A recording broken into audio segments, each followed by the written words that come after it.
Assalamualaikum warahmatullahi wabarakatuh.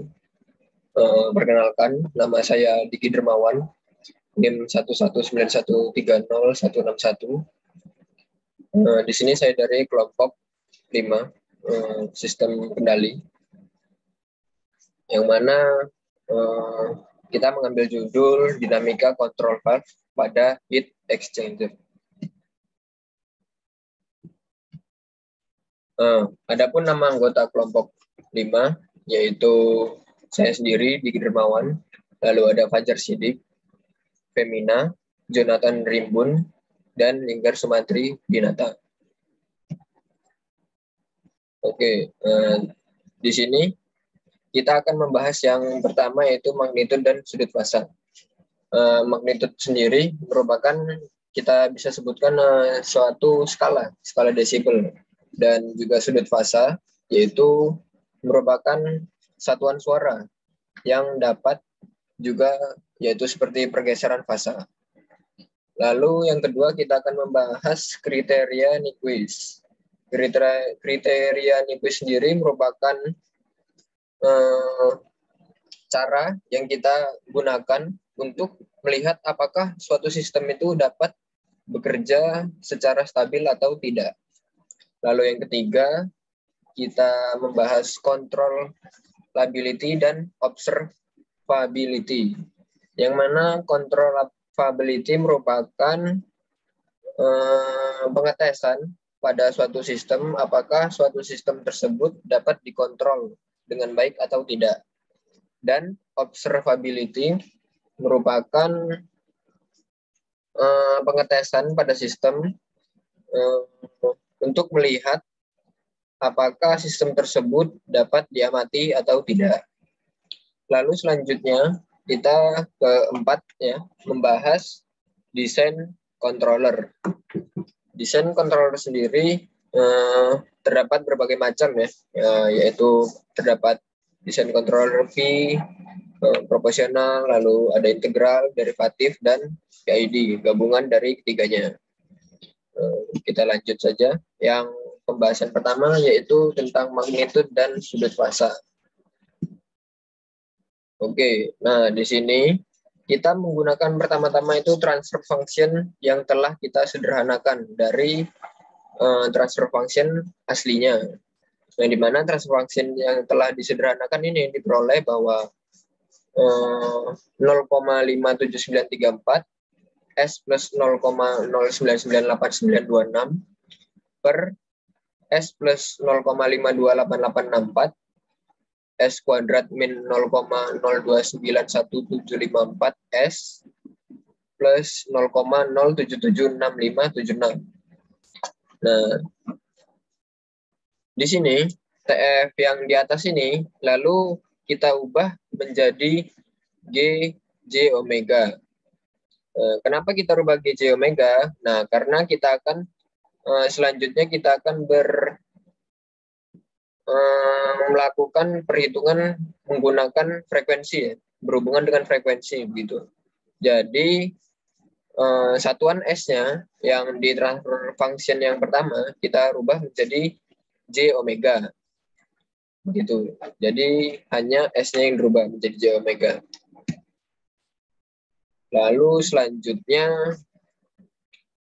di sini terdapat GJ omega yang merupakan ini persamaan awal untuk GJ omega sendiri, yaitu C buka kurung S plus WZ1 per S plus WP1 S kuadrat plus 2SP1W 0P1 dikali S plus W kuadrat 0P1. Yang dimana nilai itu sendiri C-nya merupakan 0,57934, WP1-nya bernilai 0,529, WZ1-nya bernilai 0,0999, WN bernilai 0,278, SP1 bernilai 0,0524. Nah, selanjutnya kita mencari K, yaitu penguatannya ya.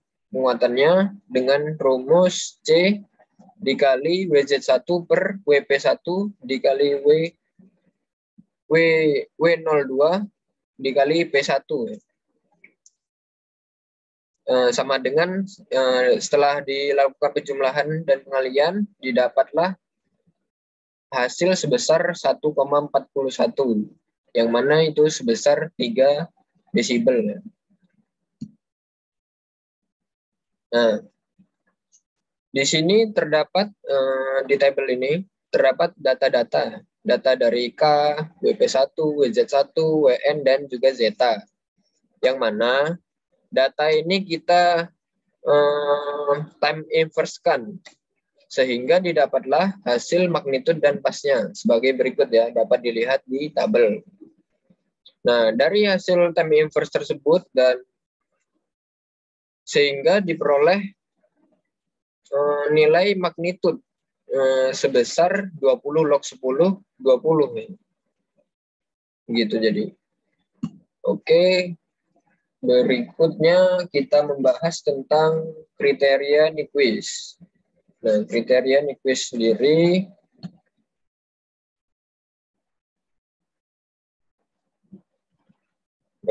terdapat tiga macam kriteria, tiga kemungkinan ya dalam mencari kriteria kestabilan Nyquist.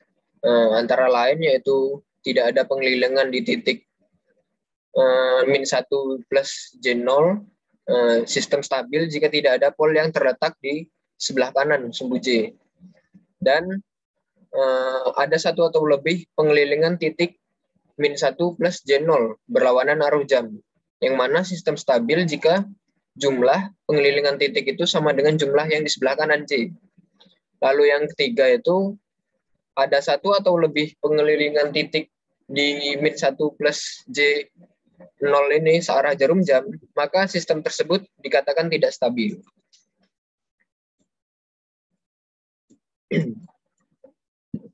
Nah, pada kriteria Nyquist pada sistem ini, kita menggunakan transfer function awal untuk dimasukkan ke dalam coding.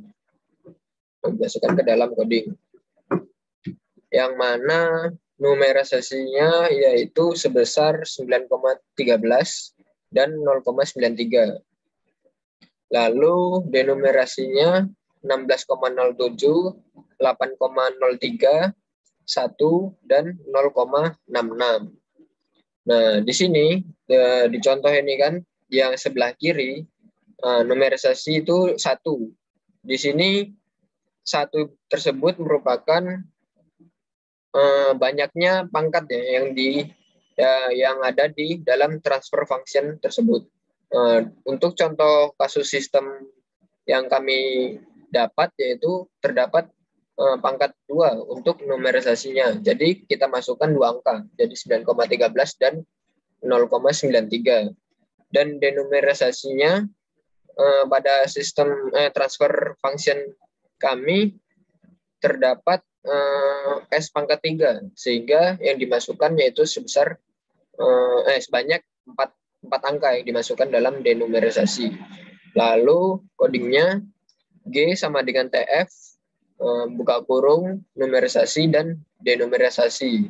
Lalu Nyquist G. Terus untuk yang bawahnya ini sama saja untuk codingan yang di atasnya, namun ini dipersingkat ya. Tapi ya hasil yang diperoleh juga sama saja. Jadi cara untuk menentukan kestabilannya itu kita tentukan terdapat pengelilingan atau tidak pada grafik Nyquist plotnya di titik min 1 plus J0-nya. Lalu tentukan pol, apakah di sebelah kanan grafik itu terdapat polnya, yang menyatakan bahwa di sebelah kanan itu terdapat pol, bahwa sistem tersebut tidak stabil ya. Dari hasil simulasi pada MATLAB, didapat polnya hanya ada di sebelah kiri, yaitu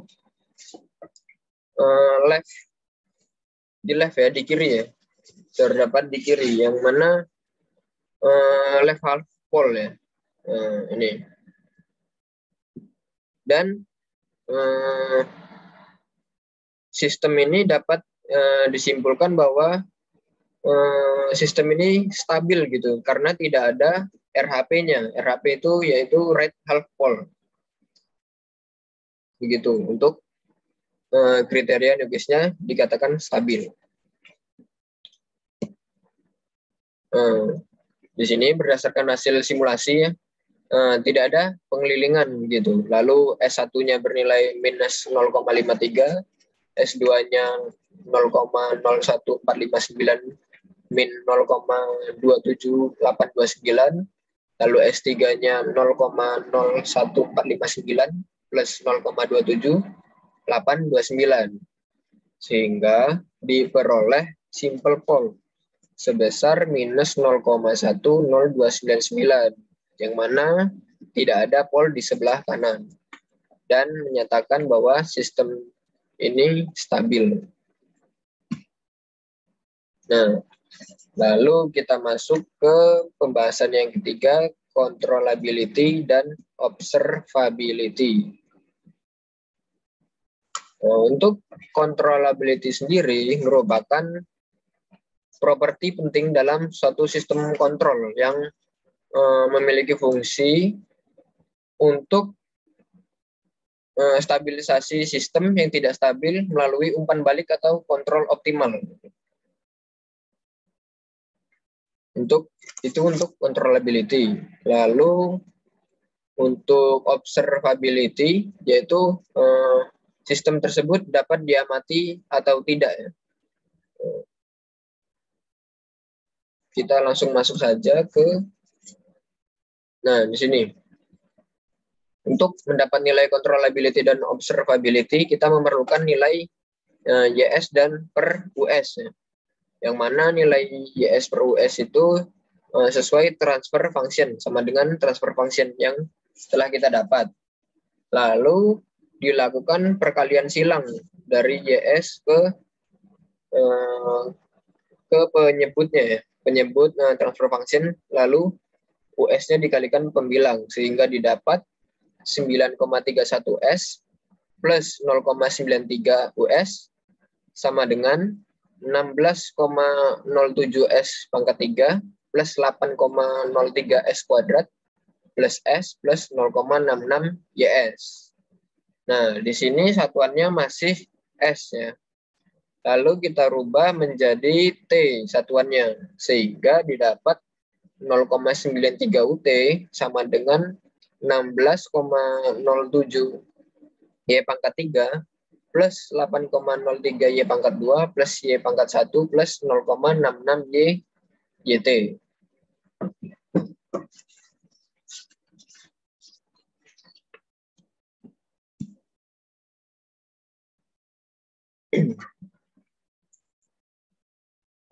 Kemudian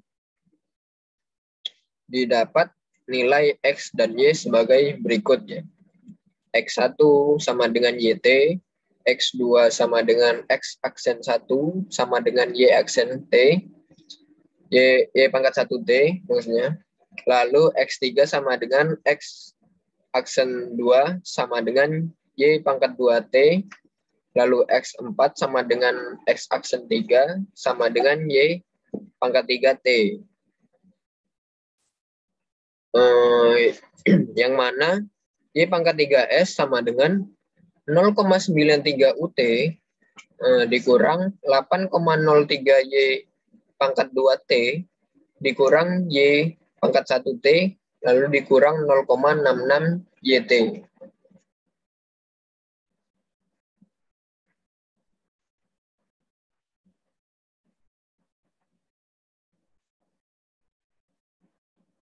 Nilai X3 ya, nilai X3 didapat bahwa 0,93 minus 8,03 X2 dikurang 3X1 minus 0,66 X1. Lalu selanjutnya didapatlah matriks sebagai berikut ya, matriks X dan Y. Yang mana untuk 0, 1, 0 diperoleh dari dari sebelumnya, yaitu di mana X1-nya itu sebesar YT. Di mana penempatannya sehingga ke 2 ya, 0, 1, 0. Lalu X2 itu kita menggunakan Y aksen 1T ya, Y pangkat 1T. Yang mana ada di akhir ya, dari persamaan Y pangkat 3S 0,93 UT, 8,03 Y pangkat 2 T, dan min Y pangkat 1 T. Jadi diperoleh 001. Lalu untuk X3-nya sama seperti slide sebelumnya ini, yaitu 0,93, minus 8,03, min 1, min 0,66. Lalu nilai Y-nya sendiri didapat pada X3 0,93 didapat dari nilai UT-nya. Dan nilai UT 0,93. Nah, Y 100 dikalikan dengan X1, X2, dan X3. Nah, controllability. AB. AB di sini matriks A yang sebesar 3 kali 3 dikalikan dengan matriks B. Yang mana sudah didapat ya sebelumnya, ini matriksnya. Tinggal dikalikan saja sehingga diperoleh 0, 0,93, 0,6138. Lalu untuk mendapat A pangkat 2B, ini matriks yang 3 kali 3 ini, matriks A, dikalikan dengan matriks A lagi. Lalu baru dikalikan dengan matriks B, sehingga didapat 0,93, 0,6138, 0,5248, 92. Lalu QC, yang dimana QC tersebut perkalian dari matriks B, matriks AB, dan juga matriks A pangkat 2B. Sehingga diperoleh bahwa nilainya 0,93, 0,93, 0,6138, 0,93, 0,6138, minus 0,5248.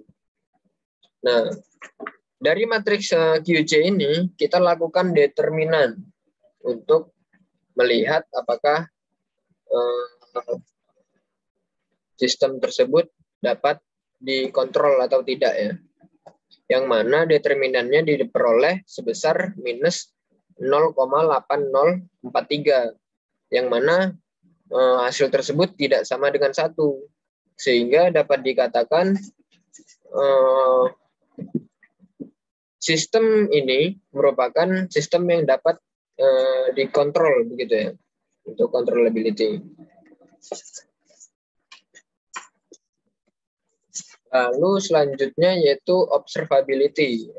Sistem tersebut dapat diamati atau tidak. Nah, setelah kita dapat bahwa sistem tersebut dapat dikontrol, tidak menjamin bahwa sistem tersebut dapat diamati juga, gitu. Jadi ada sistem yang dapat dikontrol dan dapat diamati. Ada juga sistem yang dapat dikontrol tetapi tidak dapat diamati. Dan juga ada sistem yang tidak dapat dikontrol namun dapat diamati begitu. Lalu pada observability pada sistem ini, yang mana kita menggunakan matriks C transpose, yang mana transpose tersebut pertukaran kolom dan baris sebesar 100, matriks A transpose juga 00 min 8,03, 10 min 1, 01 min 0,66. Yang mana kita kalikan matriks A transpose dengan matriks C transpose. Diperolehlah bahwa nilainya sebesar 010 untuk A transpose dikali C transpose. Lalu selanjutnya kita kalikan lagi dari C transposnya dikalikan dengan A transpose yang ditranspos kembali ya ini. Iya, diperolehlah nilai matriksnya sebesar 001.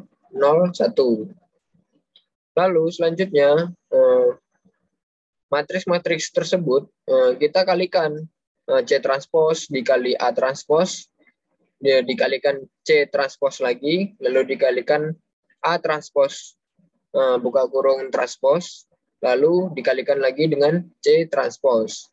Yang dimana hasil dari matriks tersebut yaitu berupa sebesar 3x3 matriksnya, yang mana dapat dikatakan bahwa matriks ini memiliki rank 3 ya, untuk 3x3.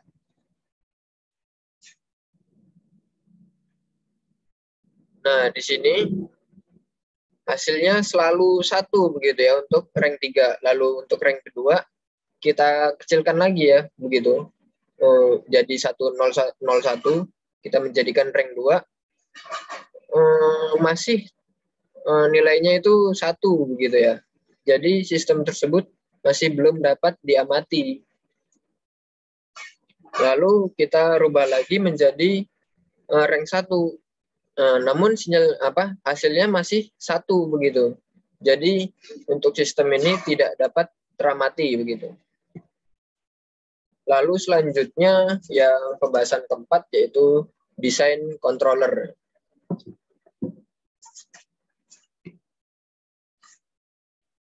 Nah, desain controller sendiri terdapat ada 4 ya untuk controller sendiri, yaitu yang pertama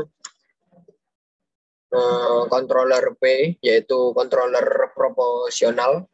Lalu terdapat controller PI, yaitu controller proporsional dan integral. Dan juga terdapat controller PD, yaitu controller proporsional dan derivatif maksudnya. Lalu terdapat kontrol PID, yang mana penggabungannya dari kontrol proporsional, integral, dan derivatif. Di sini dapat kita lihat pada tabel ini, pada kendali proporsional atau kendali P, yang mana nilai rise time-nya sebesar 0,2 second, 10,2 second untuk rise time-nya. Lalu peak amplitude-nya sebesar 0,477, tidak memiliki overshoot, dan transient time-nya sebesar mendekati 20 ya, hampir ke 20 untuk menjadi stabil. Lalu selanjutnya menjadi keadaan steady state untuk kendali P. Pada codingan yang kita masukkan, yaitu nilai KP-nya sebesar 0,6. Dan den-nya ini merupakan diambil dari transfer function. Begini ya, jadi nilai respon keluaran kontrol proporsionalnya itu sebesar ini. Yang telah saya sebutkan sebelumnya. Lalu kita ke kendali PI, yaitu kendali proporsional integral. Yang mana di sini kita lihat dalam grafik ini bahwa terdapat overshoot ya. Terdapat overshoot sebelum 5 second. Terdapat overshoot. Lalu dilanjutkan hingga keadaan stabil itu sebesar 25. Ini merupakan nilai yang besar ya untuk suatu sistem dapat ke keadaan stabil atau steady state untuk kendali PI. Nah, di sini pada codingannya kita menggunakan KP-nya 6, KI-nya 0,6, num, dan-nya menggunakan transfer function, di mana rise time-nya 2,23 second, peak amplitude-nya 1,33, overshoot-nya 33,4%, transient time-nya 18,2 second, dan steady state-nya bernilai 1 untuk kendali PI. Kendali PI ini sendiri lebih besar dari kendali P untuk transient time-nya. Jadi lebih bagus P ya, tapi kita belum dapat simpulkan. Lalu pada kendali PD dapat dilihat kita menggunakan codingan KP-nya sebesar 4, KD-nya 10, didapat rise time sebesar 3,01 second dan transient time-nya 5,31 second. Nah, di sini terdapat pengurangan yang cukup drastis ya untuk transient time-nya, sehingga kendali PD ini lebih baik dari kendali P dan kendali PI. Lalu selanjutnya ke kendali PID. Kendali PID-nya ini merupakan dapat dilihat dari grafik ya.